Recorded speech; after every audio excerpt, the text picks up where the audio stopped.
중동 긴장이 급속도로 진정되고 있습니다. 조금 전에는 트럼프 대통령이 이스라엘과 이란이 완전한 휴전에 합의했다고 밝혔는데요. 이번 휴전을 계기로 중동 전쟁의 종지부를 찍을 수 있다는 기대감도 한껏 커졌습니다.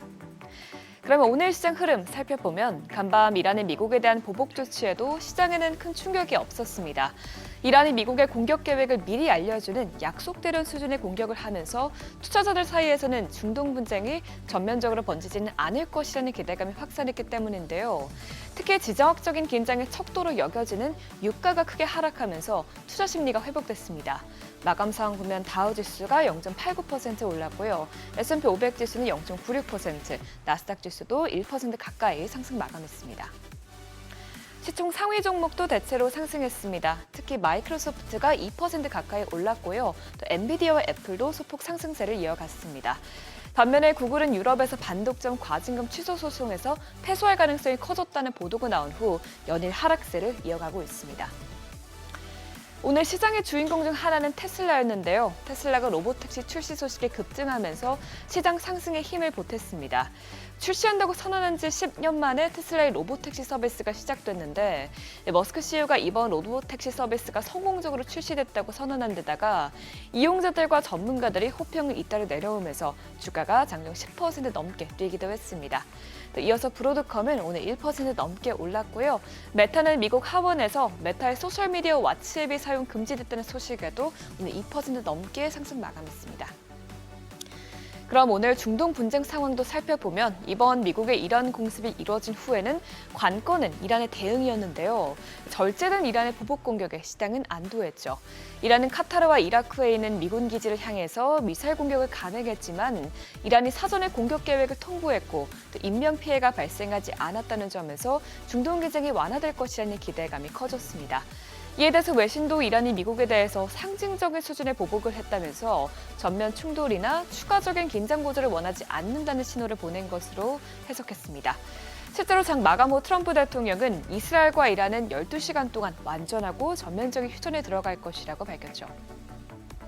또 호르무즈 해협 봉쇄 가능성도 크지 않을 것으로 전망되는 점이 시장 안도감을 키웠는데요.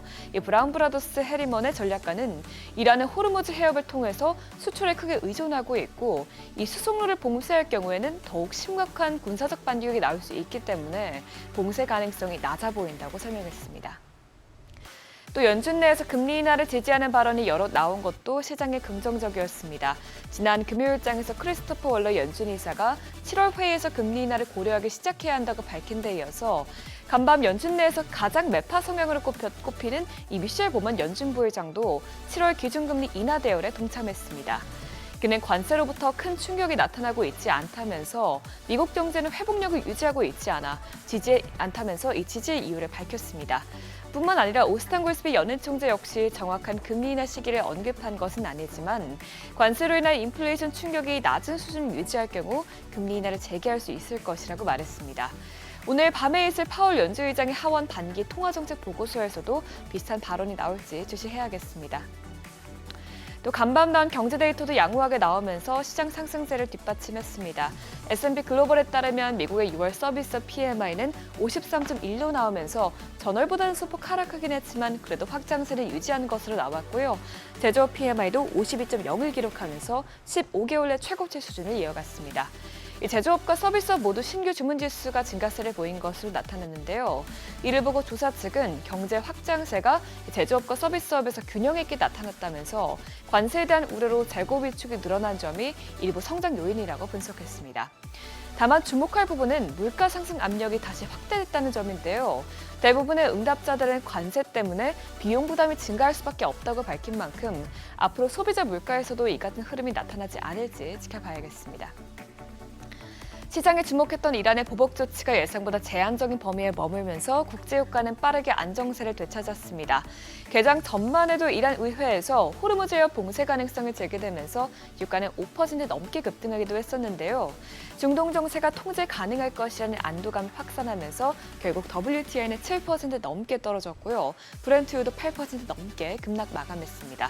또 이런 가운데 금선물은 등락을 반복하다가 결국 상승으로 방향을 틀었습니다.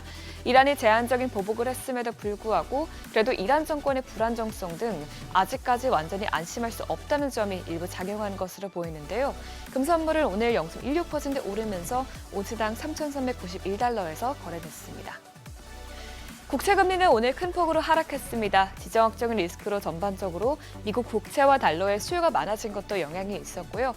또 조금 전 언급했던 대로 지난 토요일에 원로의사가 7월 금리 인하 가능성을 언급한 데 이어서 연준 내에서 가장 매파 성향으로 보였던 이 미셸 고먼 연준 부의장도 7월 회의에서 금리를 인하한다고 밝히면서 국채금리는 하락폭이 커졌습니다. 특히 통화정책에 민감한 2년물이 0.04%포인트 내렸고요. 10년물 금리도 0.03%포인트 떨어졌습니다.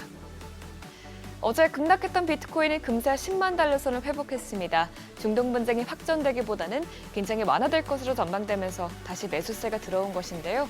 오늘 코인베이스에서 비트코인은 10만 3천 달러까지 뛰면서 어제의 낙폭을 모두 만회했고요. 원화로도 1억 4,300만 원대에서 거래가 됐습니다.